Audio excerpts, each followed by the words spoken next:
A case report on deep dysphasia. Activation of the non-lexical route through auditory and visual stimuli.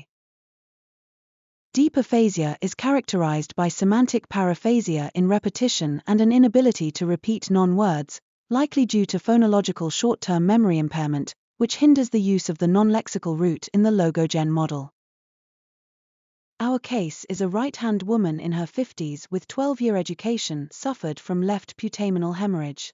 She displayed semantic paraphasias with word repetition, which deep dysphasia is characterized with. She was able to judge whether single mora presented auditorily were the same with visually presented hiragana characters or not, but had difficulty selecting the correct single mora among 6 hiragana characters. This suggests an impairment in her phonological short-term memory rather than word sound deafness. This is the logogen model for repetition. There are 2 routes for repetition. This is the non-lexical route for repetition without semantic process. This is the lexical route for repetition with semantic process. During auditory-only tasks, the prevalence of semantic paraphasias and circumlocutions indicates a reliance on the lexical route for repetition, which was hindered by her phonological memory deficits. 太陽 akari ナマズ medaka. No, it's grosser. Because of an impairment in her phonological short-term memory, she could not extract enough phonological information.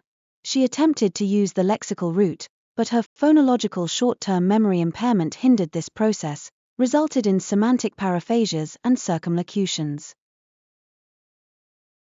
However, introducing visual cues, specifically mouth movements, led to a notable shift in error patterns from semantic paraphasias to formal paraphasias, and circumlocutions disappeared altogether.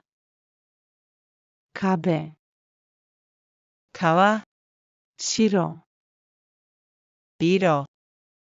When repetition tasks were performed with simultaneous auditory stimulation and visual presentation of mouth movements, she was able to extract some phonological information, and she was able to use non-lexical route together with lexical route, resulted in formal paraphasias which are no semantically related, as well as semantically related. The combination of auditory and visual stimuli appears to facilitate engagement with the non-lexical route, enabling the patient to bypass her impaired phonological memory and enhancing her overall repetition performance.